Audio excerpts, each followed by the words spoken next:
How can something too small to see with our eyes control so many life processes? Let's understand the fascinating world of cells. Welcome to Teaching Science. Have you ever wondered how such tiny cells perform so many different activities? Today, we will revise this entire chapter in just 10 minutes in a simple and easy way. Section 1. Discovery of the cell. A look back.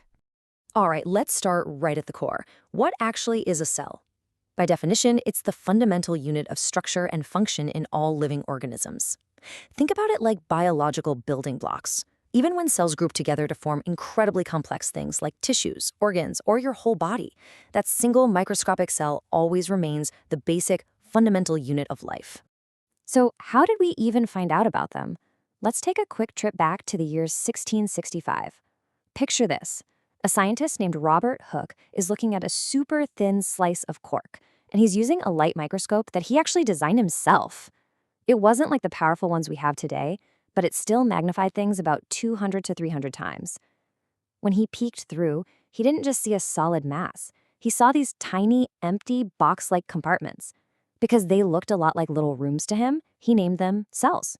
And honestly, the name just stuck. Okay, let's lock this in really quick. Robert Hooke discovered cells way back in 1665 by looking at a slice of cork.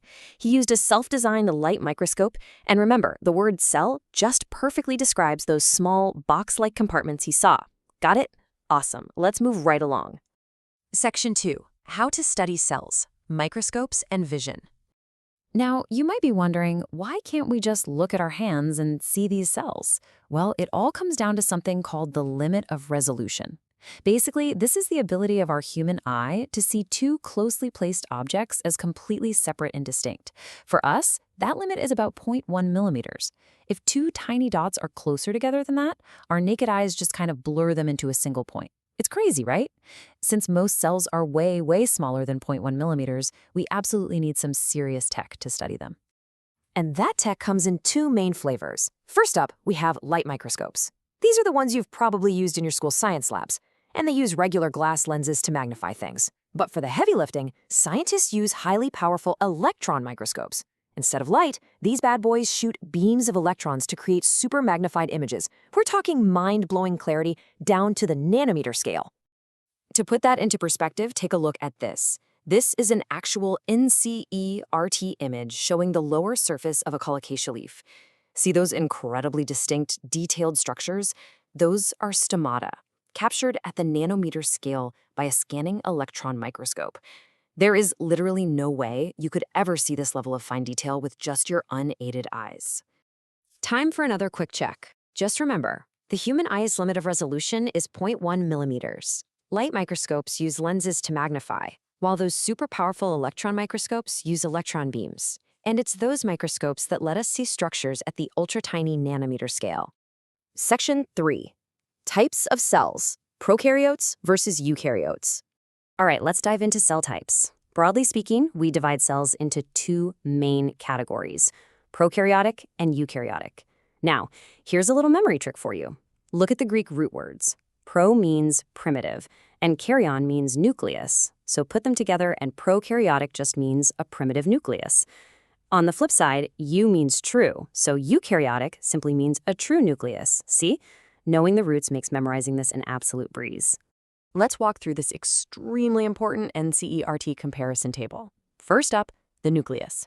As we just learned, prokaryotic cells have a primitive nucleus, often called a nucleoid, which basically means the genetic material is just floating there, not enclosed by a membrane. Eukaryotic cells, however, have a well-defined true nucleus. Next, let's look at size. Prokaryotic cells are pretty tiny, usually 1 to 10 micrometers. Eukaryotic cells are quite a bit larger, sitting between 10 to 100 micrometers. And finally, membrane-bound organelles are completely absent in prokaryotes, but they are very much present in eukaryotes. Let's do a quick check to make sure this is locked in. Prokaryotic cells, they're small, primitive, have a nucleoid, and completely lack membrane-bound organelles. Eukaryotic cells, they're larger, rocking a true, well-defined nucleus, and they've got specialized organelles. Definitely keep this in your mind. It is for sure an exam favorite. Section 4. Cell membrane and osmosis. Interacting with world. Now pay attention because this next concept is a big one. let's talk about osmosis.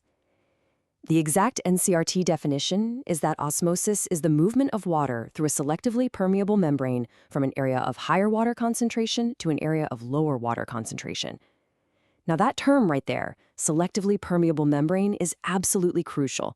It means the cell membrane acts like a very strict bouncer, only allowing certain materials to pass in or out. To really understand this, let's visualize NCERT Activity 2.2 together. First, we take a potato and cut it into 2 roughly equal pieces, recording their initial weights. Then we place one piece in beaker A, which is just filled with plain water. The second piece goes into beaker B, which has a very concentrated 20% salt solution. Now we just leave them alone for about an hour. Before we see what happens, take a look at how identical these potato pieces are right at the start. They are exactly the same size right before we drop them into the beakers. But wow, look at them after an hour. The potato in beaker A, the plain water, has noticeably swollen up. It looks all plump. Meanwhile, the piece in beaker B, the strong salt solution, has totally shrunk and shriveled. So what exactly is going on here? Well, this is osmosis in action. In beaker A, the plain water outside the potato has a higher water concentration than the fluid inside the potato cells. Because of that, water flows into the cells, blowing them up like tiny water balloons. But in beaker B, the salty water outside has a lower water concentration than the inside of the potato cells. So the water rushes out of the cells, causing the potato to shrink and go limp. All right, let's summarize that fantastic experiment into 4 simple takeaways. 1, the cell membrane is selectively permeable. 2, osmosis is the movement of water right across that membrane. 3, cells swell up in plain water because water enters. And 4, cells shrink in a concentrated salt solution because water exits. Section 5, Chapter Revision, Complete Summary. Okay, everyone, get ready. It's time for our high-energy 1-minute recap. Robert Hooke discovered cells in 1665 using a slice of cork. The limit of resolution for the human eye is 0.1 millimeters, which is exactly why microscopes are our best friends. Prokaryotic cells, they're small, have a primitive nucleoid, and 0 membrane-bound organelles. Eukaryotic cells are larger, rocking a true nucleus and those important membrane-bound organelles. And lastly, osmosis is the movement of water across a selectively permeable membrane, which makes cells swell in plain water and shrink in concentrated solutions. If single cells are just tiny compartments, how do trillions of them communicate to create something as complex as you? Think about it. That's all for today. Keep revising, and for more easy science explainers, subscribe to Teaching Science. If you found this video helpful, like it and hit the bell icon for notifications about new videos. See you in the next chapter.